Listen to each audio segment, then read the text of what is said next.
मी शालिक माऊलीकर, सेवणूत गटविकास अधिकारी. माननीय चटप साहेब हे आमदार असताना आम्ही जिल्हा परिषदमध्ये सुद्धा सरकारी नोकरीमध्ये असताना साहेब जेव्हा यायचे त्यावेळेला त्यांचं रिलेशन फार सलोख्याचे होते.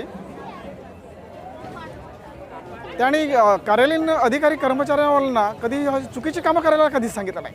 साहेबांचं असं नेहमी म्हणणं असायचं की तुम्ही कायदा बघा, कागद पहा, कायदा बघा आणि कारवाई करा, परंतु कोणावरती निरापराधावर अन्याय व्हायला नको, अशा प्रकारची त्यांची धारणा होती आणि अजूनही आहे.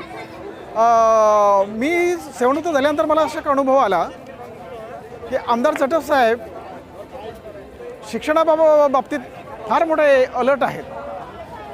महाराष्ट्र शासनाने या राज्यामध्ये ज्या ज्या शाळा